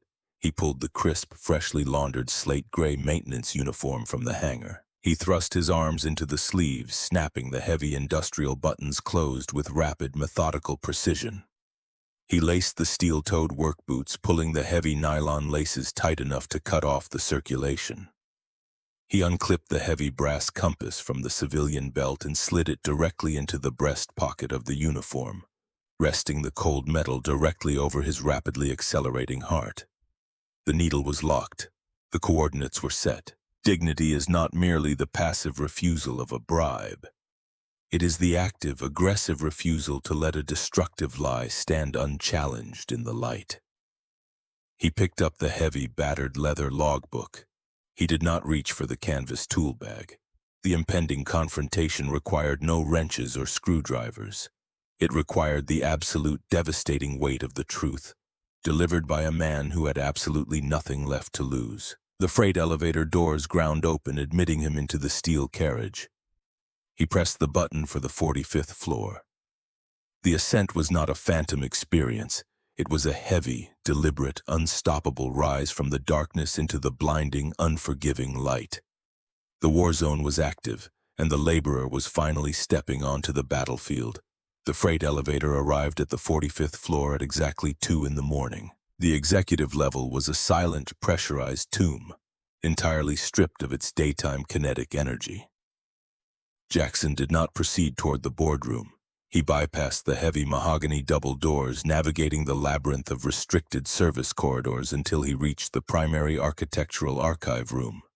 The heavy steel door clicked shut behind him, sealing him inside a windowless concrete vault filled with the structural DNA of Sterling Tower. He spent the next 5 hours under the harsh, unblinking glare of a single industrial desk lamp. He cross-referenced every handwritten, grease-smudged entry in his battered leather logbook against the digitized blueprints and the heavily redacted Vanguard Solutions invoices. He did not rely on emotion. He built an unassailable mathematical fortress of empirical data. By 7:30 in the morning, the sun broke violently over Lake Michigan, casting a cold, blinding light through the floor-to-ceiling glass of the eastern elevation. The trap was meticulously, flawlessly set. He drank a cup of bitter, cold coffee from the maintenance break room, washed the lithium grease from his hands, and waited for the apex predators to assemble. At 9 o'clock, the atmosphere inside the apex boardroom was a highly choreographed, sanitized execution. 14 executive chairs were occupied by men and women projecting a performative concern that barely masked their predatory anticipation. The sweeping panoramic views were explicitly ignored.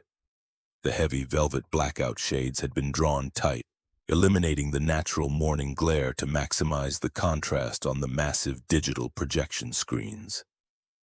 At the head of the immense mahogany table stood Harrison Vance. The bespoke Italian suit was immaculate, draped perfectly over a posture projecting the heavy, reluctant duty of a patriot forced to dethrone a compromised monarch. He wielded a silver laser pointer like a surgical scalpel, tracing a steep, jagged crimson line graphing the catastrophic plunge in institutional shareholder confidence over the past 96 hours. The metrics are not emotional. They are entirely brutally objective. We are actively hemorrhaging market trust at a velocity this institution has not experienced in 2 decades. The laser pointer clicked off. The silence in the pressurized room was absolute, a heavy vacuum waiting to be filled with the final judgment. The optics of the chief executive abandoning a critical $90 million logistics acquisition to involve herself in the personal domestic crisis of an hourly maintenance laborer is not merely a localized lapse in professional judgment. It is a fundamental, unrecoverable breach of fiduciary duty. The tabloids are actively dictating our stock price. We have a moral and financial obligation to our institutional investors to restore immediate stability. Harrison placed the laser pointer perfectly parallel to the edge of his leather desk blotter. He looked around the table, making calculated, sustained eye contact with the key voting members. I move for an immediate, irrevocable vote of no confidence. We must accept the chief executive's forced resignation, effective before the closing bell today. At the opposite end of the vast table sat the target of the tribunal. The Ice Queen armor was fully re-engaged, a flawless, impenetrable facade projecting absolute, terrifying dominance. But the internal architecture of the woman wearing the suit was entirely hollowed out.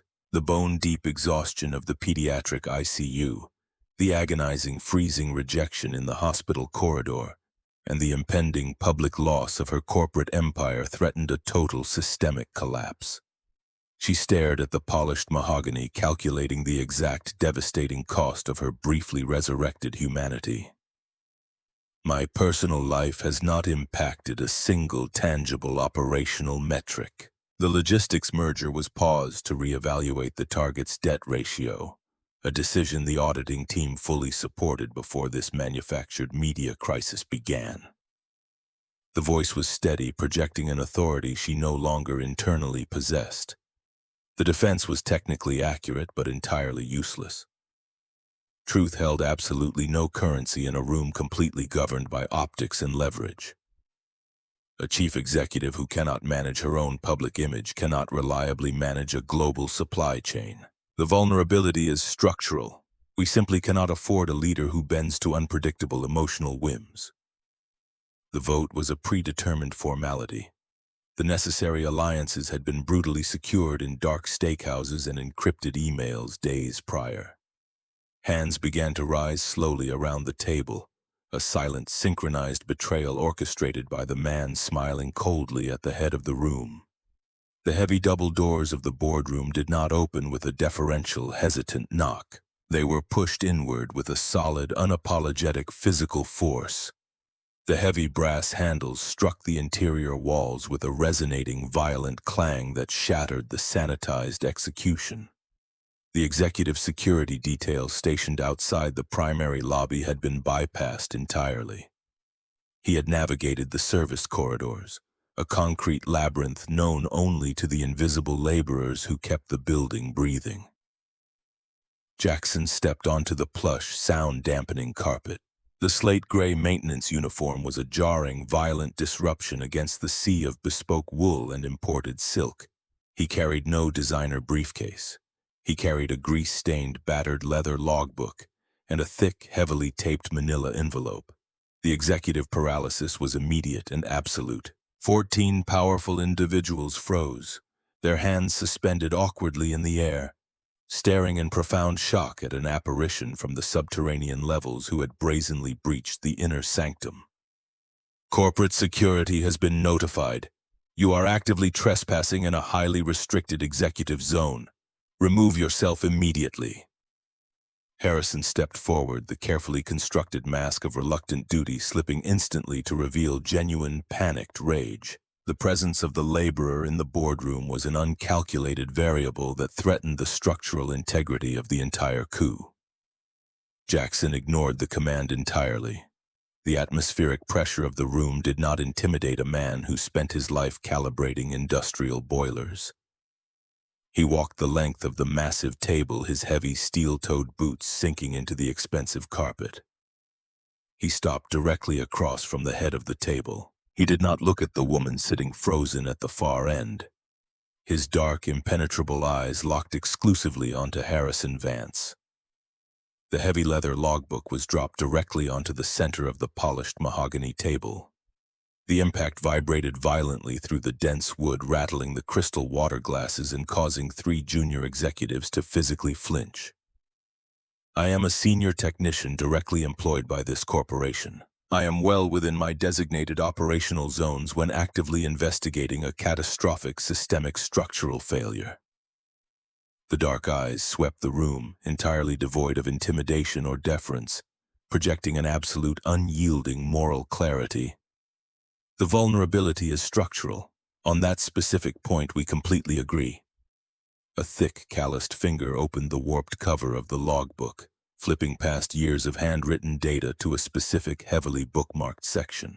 The thick manila envelope was torn open. A stack of printed digital invoices, complex routing numbers, and highly magnified architectural photographs was spread aggressively across the polished wood, completely covering the glossy quarterly reports. 3 days ago, a localized pressure fault occurred on the executive floor. 2 weeks prior, a massive transformer relay blew in the eastern subterranean grid. Both critical systems were allegedly overhauled and modernized 6 months ago by Vanguard Solutions, a proprietary contractor authorized exclusively by the board's internal oversight committee. The air in the room grew instantly noticeably colder. The hands that had been raised for the vote of no confidence slowly, cautiously lowered to the table. The primal instinct for self-preservation overrode the orchestrated alliances. Vanguard Solutions does not own heavy equipment. They do not employ licensed technicians. They are a shell company registered to a holding firm in Delaware which automatically routes its aggressive quarterly dividends to an offshore account. The physical components currently installed in the walls of this building are salvaged, dangerous scrap. He leaned forward, his knuckles resting heavily on the mahogany. His physical presence dominated the immense room through sheer, undeniable command of the truth. He tapped a grease-stained finger against a high-resolution photograph of a melted wire casing. The high-grade industrial copper invoiced for the Eastern electrical grid is cheap, substandard aluminum, currently operating dangerously close to thermal overload. The commercial HEPA filtration systems built for the executive levels simply do not exist. The titanium-reinforced valve seals in the primary boiler room are standard decaying rubber.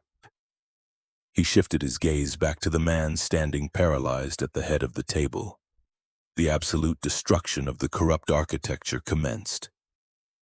You did not bring me a $500,000 check in a hospital intensive care unit to protect this company's public reputation. You brought it to permanently buy my silence before the independent federal auditors open the drywall next week and find $50 million of embezzled infrastructure funds. The silence in the boardroom was absolute. It was the terrifying, breathless quiet that immediately precedes a catastrophic avalanche. The silver laser pointer rolled off the edge of the mahogany table, hitting the plush carpet with a dull, muffled thud. This is the desperate, fabricated delusion of a disgruntled, financially ruined laborer. Security will escort you out and the legal department will file extortion charges before noon. The bluster was entirely hollow. The commanding baritone cracked slightly at the edges, betraying the raw, consuming panic beneath the bespoke suit. The eyes of the other 13 board members shifted rapidly from the man in the slate-gray uniform to the detailed, irrefutable photographic documentation spread across the table, and finally to the suddenly pale, sweating face of the man who had orchestrated the coup. The mathematics of elite self-preservation calculated instantly. To align with Harrison Vance now was to invite federal indictments and guaranteed prison time. At the far end of the long table, the target of the execution slowly stood up. The rigid, flawless posture remained perfectly intact, but the dead, hollow look in her eyes had been violently incinerated, replaced by a blazing, resurrected light. She did not look at her corrupt ex-husband. She looked entirely at the man who had walked into a corporate firing squad armed with absolutely nothing but the unshakable truth. He had not abandoned her in the hospital corridor to save himself.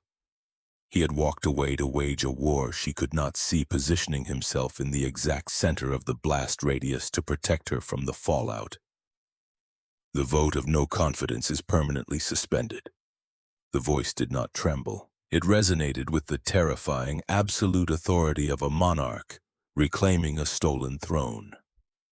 I am initiating an immediate, full-scale forensic audit of all internal oversight committee expenditures utilizing external federal investigators. Harrison, your executive keycard is deactivated. You will remain seated in this room until corporate security and local law enforcement arrive to secure your electronics and physically escort you from the premises. The empire had not fallen. It had been violently, permanently purged of its toxic rot. The immediate aftermath was a chaotic, high-velocity blur of frantic legal teams, aggressive press releases, and the swift, brutal dismantling of a deeply corrupt regime. The cancer had been cleanly excised. The stock price would eventually stabilize on the news of the internal cleanup, and the apex throne was completely secure. But sitting alone in the corner office 3 hours later, the victory felt incredibly, profoundly hollow. It was a flawless triumph in a game that suddenly held absolutely zero value. The digital clock on the desk read 2 p.m. The panoramic view of the Chicago skyline was spectacular, a glittering expanse of conquered, subjugated territory. It was completely, utterly empty. The realization crystallized, sharp, undeniable, and permanent. The corner office was not a sanctuary. It was a beautifully decorated, highly pressurized cage, demanding a constant daily sacrifice of the human soul to maintain the invisible bars. The official resignation letter was exactly 1 paragraph long. It was typed meticulously on heavy corporate letterhead, signed with a steady hand using a heavy gold pen, and left precisely in the center of the mahogany desk. It was an absolute abdication of the throne. It was a total, unconditional surrender of the power she had bled for a decade to accumulate, traded willingly and without hesitation for a single chance at something real. The ground floor lobby of Sterling Tower was quiet, the frantic lunchtime rush having long since cleared out. The imported Italian marble gleamed flawlessly under the soft, ambient security lighting. The exact space near the eastern wall where the humiliating performative proposal had occurred weeks ago was empty, a lingering ghost of a desperate, arrogant mistake. He was kneeling near the primary security desk, the heavy canvas tool bag resting on the floor beside his boots. He was methodically replacing the cover on a master thermostat panel, finishing the exact shift that had been violently interrupted by the boardroom confrontation. The slate-gray uniform was still perfect. The quiet, unshakable dignity of the labor remained completely unchanged. He had saved the empire, and then he had simply gone back to work. The slow, deliberate sound of footsteps echoed across the vast expanse of marble. He did not look up immediately. He finished tightening the final brass screw securing the panel to the wall before picking up the heavy bag and turning around. The designer leather briefcase was gone. The rigid, armored corporate posture had completely vanished. She stood 10 feet away, wearing a simple, unbelted cashmere coat. She looked terrified, utterly exhausted, and infinitely more beautiful than she ever had sitting at the head of the boardroom table. The interim board accepted the resignation an hour ago. The company is permanently in the hands of the Oversight Committee. He stood very still. The heavy brass compass chimed softly against the metal buckle of the canvas bag. He processed the absolute magnitude of the statement, the total voluntary destruction of the identity she had fought her entire adult life to build. You burned down your own empire.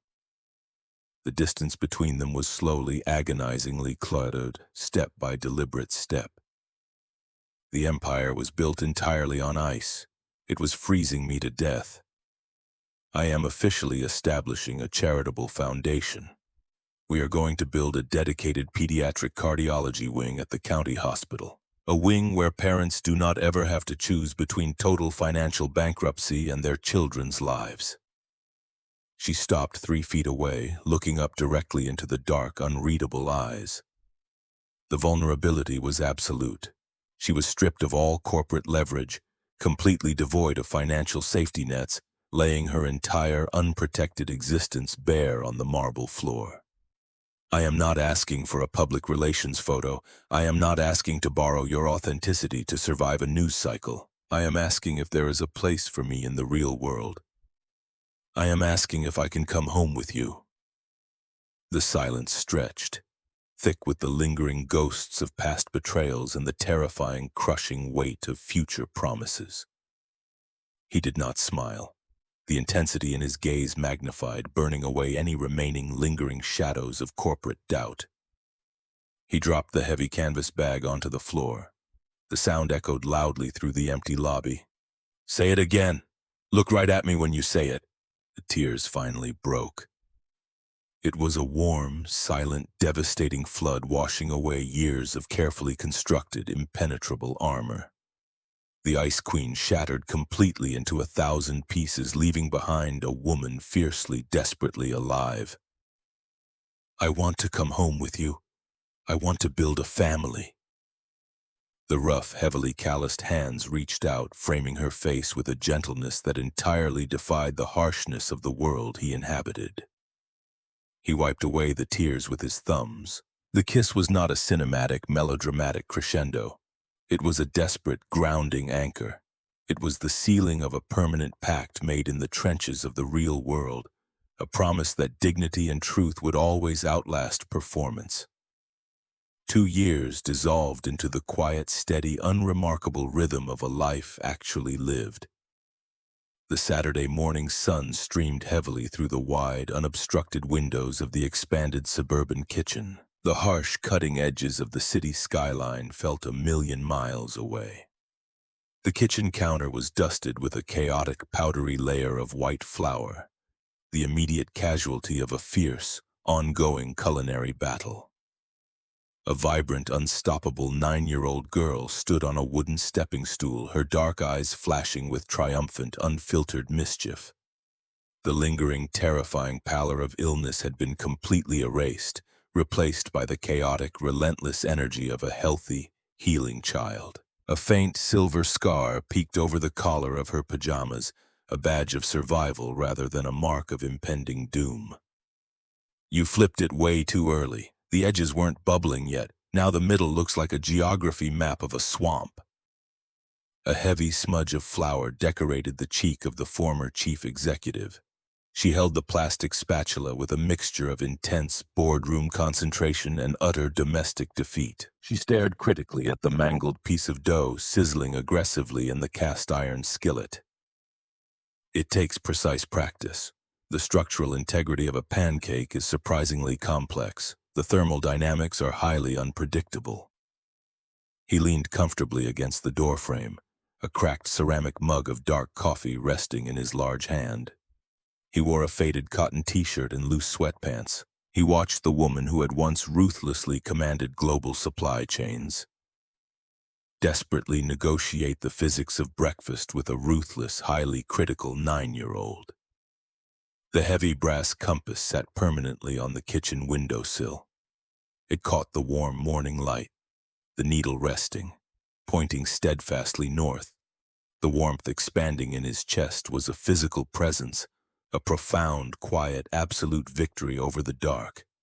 A good man never has to bow to receive his happiness. He simply has to stand tall enough and hold his ground long enough to catch it when it finally falls into his hands.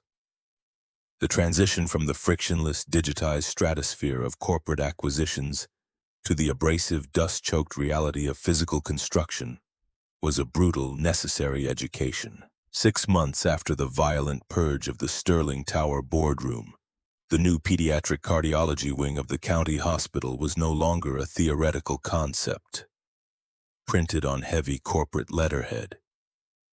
It was a massive, skeletal framework of raw steel and poured concrete rising aggressively from the eastern parking lot. The philanthropic foundation was not a passive, tax-sheltered vanity project. It was an active, demanding war zone of building permits, supply chain logistics, and municipal zoning boards. The harsh morning sun reflected off the bright yellow paint of a towering mechanical crane. The air smelled of diesel exhaust, pulverized concrete, and the sharp, metallic tang of arc welders.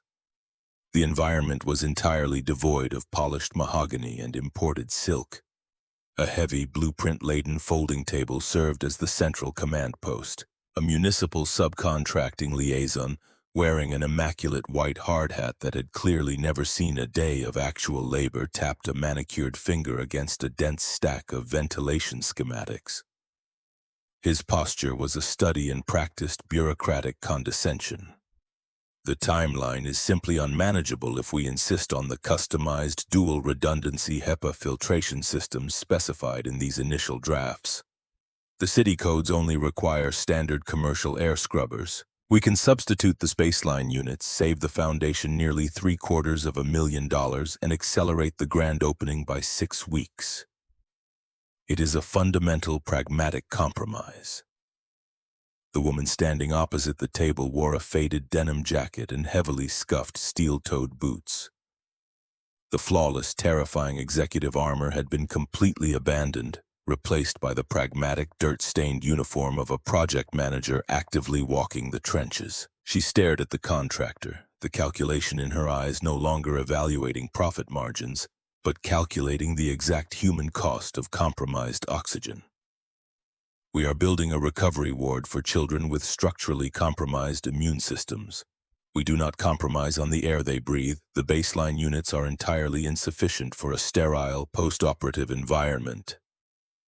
The contractor sighed, an exaggerated, patronizing sound designed to dismiss her authority. He leaned heavily on the folding table, invading the professional perimeter. With all due respect to the Foundation's noble intentions, you are a logistics executive, not an industrial engineer. The structural reality of commercial building requires flexibility. The baseline scrubbers are perfectly acceptable. The heavy rhythmic crunch of gravel announced an arrival before the shadow fell across the blueprints. He stepped up to the folding table. The slate-gray maintenance uniform was gone, replaced by heavy canvas work pants, a faded flannel shirt, and a battered dark brown leather tool belt that hung from his hips with the absolute undeniable gravity of a holstered weapon. He did not ask for permission to enter the conversation. He reached across the table, his massive calloused hand completely covering the disputed schematic. The baseline commercial scrubbers possess a maximum particulate capture rate of 85%. They are designed for office buildings, not surgical recovery zones. The dual redundancy HEPA units specified in the draft pull 99.9% of airborne pathogens out of the circulation loop. He slowly dragged his dark, entirely unreadable eyes away from the blueprint, locking them onto the face of the municipal contractor. The air pressure around the folding table shifted instantaneously. The contractor instinctively took a half-step backward, the bureaucratic arrogance evaporating under the crushing, silent weight of blue-collar authority. You will not install standard commercial scrubbers in a room where my daughter or any other child is recovering from open-heart surgery. If you attempt to substitute the materials, I will personally tear the ductwork out of the ceilings with a crowbar, and I will ensure the municipal inspector revokes your operational license before lunch. The contractor swallowed hard, the color draining rapidly from his face. The threat was not a corporate negotiation tactic. It was a physical, absolute promise delivered by a man who possessed the actual capacity to dismantle the entire site by hand. The customized HEPA units will be ordered by the end of the day. The timeline will be adjusted accordingly. The contractor turned and walked rapidly toward a cluster of idling cement trucks, the aggressive click of his pristine boots replaced by a frantic retreating shuffle. The victory was swift, absolute, and secured entirely without the leverage of a corporate boardroom. He looked down at the blueprints, his rough fingers tracing the complex geometric lines of the ventilation shafts. He made a small, precise adjustment to a pencil mark near the primary intake valve. He was trying to pad his operational margin by substituting the primary filters. It is a common, lazy tactic when they assume the oversight committee doesn't know how to read a schematic. She watched him from across the table. The intense, consuming gratitude she felt was a physical ache in her chest. He had not merely saved her from a predatory corporate coup. He was actively daily teaching her how to construct a reality that actually possessed structural integrity. He was the chief facilities consultant for the entire hospital expansion, a title that carried absolutely no executive prestige, but commanded the fierce, unquestioning respect of every single tradesman on the site. You terrify them. The foreman told me yesterday that the electrical crew triple checks their wiring conduits because they are genuinely afraid you will rip the walls down if they miss a single grounding wire. He did not smile. He carefully rolled the heavy blueprint into a tight, thicker cylinder. Fear is a terrible motivator for long-term loyalty, but it is an excellent tool for ensuring immediate compliance when lives are on the line. They will build this hospital correctly, or they will not build it at all. The evening commute was no longer a silent, isolated glide in the back seat of a soundproofed town car. It was a loud, vibrating journey in the passenger seat of a battered 10-year-old pickup truck that smelled perpetually of motor oil, old leather, and the faint, sweet scent of the vanilla air freshener hanging from the rearview mirror. The Chicago traffic crawled aggressively along the Dan Ryan Expressway. The heavy rain pounded rhythmically against the windshield, the wipers fighting a losing battle against the deluge. The cabin of the truck was incredibly warm, a small, heavily armored sanctuary moving through the chaos of the city grid. The federal indictments were unsealed this morning. The statement was delivered quietly over the low hum of the local news radio station. The information had broken hours ago, sending shockwaves through the financial sector, but they had mutually agreed to leave the corporate fallout outside the boundaries of their immediate shared perimeter until the workday concluded. His large hands rested easily on the worn steering wheel. He navigated a sudden lane change with smooth, practiced efficiency, entirely unbothered by the aggressive blaring of a semi-truck horn. Harrison Vance was charged with 7 counts of federal wire fraud, massive corporate embezzlement, and criminal conspiracy. The Internal Oversight Committee is being completely dismantled by the SEC. The prosecutors are demanding a minimum sentence of 15 years. The radio announcer's voice bled into the cabin, a distant, sterile echo of a world she had permanently abandoned. The absolute destruction of her former husband did not trigger a triumphant, vengeful surge of adrenaline. It merely registered as a necessary, long-overdue accounting of a deeply corrupted ledger. The architecture of a lie requires a massive amount of energy to maintain. Eventually, the foundation crumbles under its own weight. He spent his entire life building a fortress out of sand, and he was surprised when the tide finally came in. He reached across the center console. His calloused fingers found her hand, interlacing smoothly with hers. The physical contact was an immediate grounding current. It was the absolute, undeniable proof that the terrifying, catastrophic gamble she had taken in the hospital corridor had not been a mistake. She had traded an empire of ice for a single, unshakable cornerstone. We survived the tide. The truck pulled off the expressway, navigating the familiar, cracked asphalt streets of the South Side. They had refused to relocate to the wealthy, manicured suburbs. The modest 2-story duplex remained their absolute anchor. The neighborhood possessed a fierce, unvarnished honesty that the Gold Coast entirely lacked. It was a community where wealth was measured in shared casseroles, shoveled driveways, and the quiet, vigilant protection of each other's children.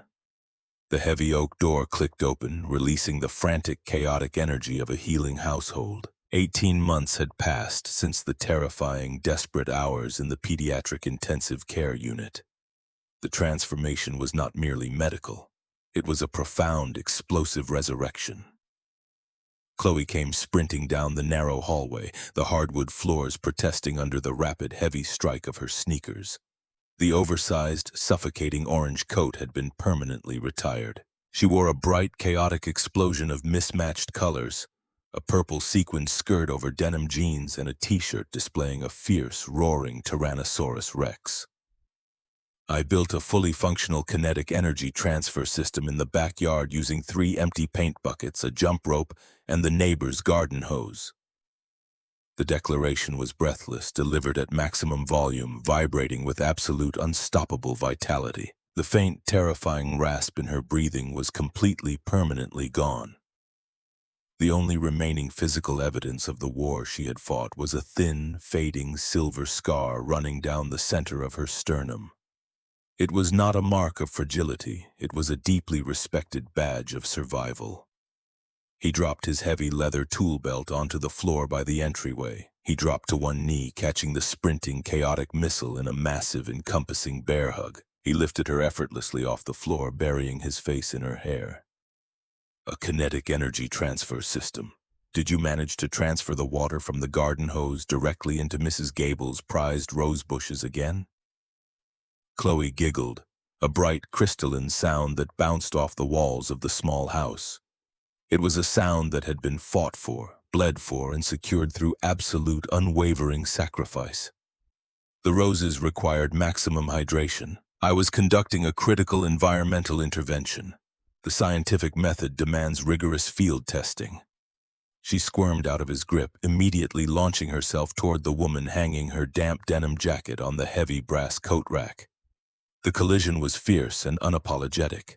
The small arms wrapped tightly around her waist, squeezing with a strength that was entirely new and incredibly reassuring. We have to bake the chocolate chip cookies tonight. The school bake sale is tomorrow, and my scientific reputation relies on a superior sugar-to-butter ratio. The transition from negotiating $90 million logistics mergers to desperately calculating the precise baking temperature of chocolate chip cookies was the most profound, terrifying, and deeply satisfying demotion in corporate history.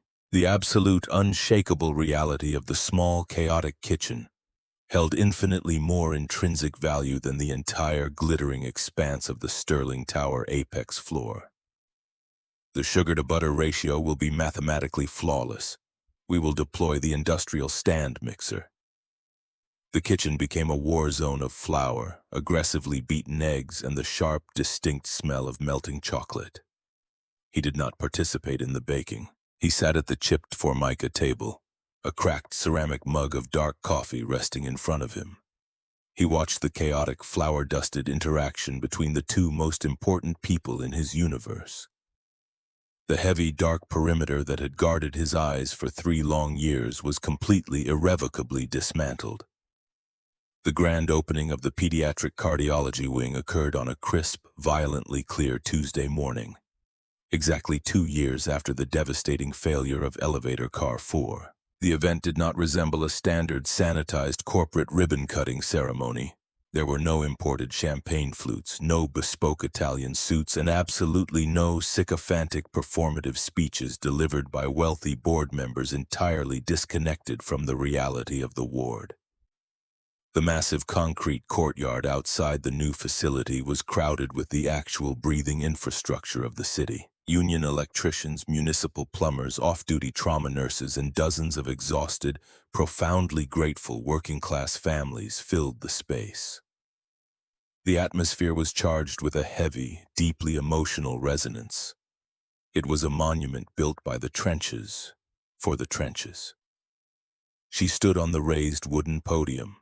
She wore a simple dark blue wool coat. The terrifying, impenetrable Ice Queen was dead and buried. The woman holding the microphone possessed a quiet, unshakable, deeply rooted authority born of absolute, terrifying vulnerability. We do not cut this ribbon today to celebrate a philanthropic donation. We cut this ribbon to acknowledge a fundamental, non-negotiable human right. No parent should ever be forced to calculate the exact, terrifying market value of their child's oxygen. Her voice resonated across the concrete courtyard, steady and fierce. She did not look at the local news cameras.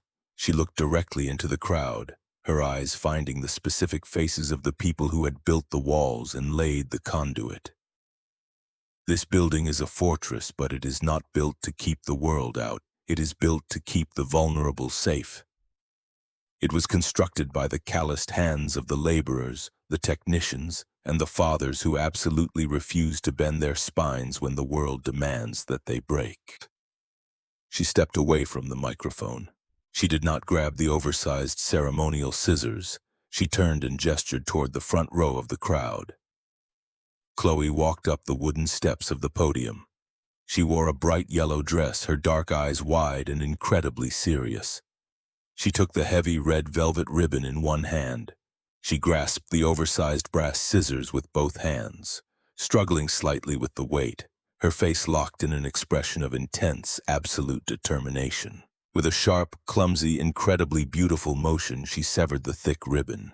The heavy red fabric fell to the concrete.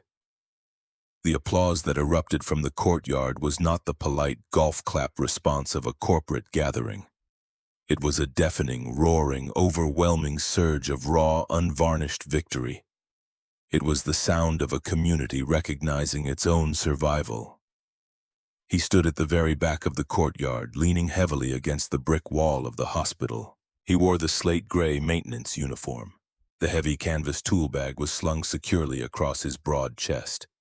He did not seek the spotlight. He did not require the validation of the podium or the applause of the crowd.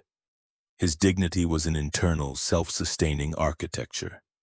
He watched the woman he loved lift his healthy, vibrant daughter into the air, the two of them laughing uncontrollably amidst the roaring crowd. The heavy brass compass rested securely in the breast pocket of his uniform, directly over a heart that beat with a steady, unshakable rhythm. The needle was locked. The long, terrifying journey through the dark was officially over. He had walked through the fire entirely refusing to surrender his soul, and he had emerged on the other side holding the interworld in his calloused hands. A good man does not measure his wealth by the height of his tower, but by the absolute, unyielding strength of the foundation he provides for the people who seek shelter in his shadow.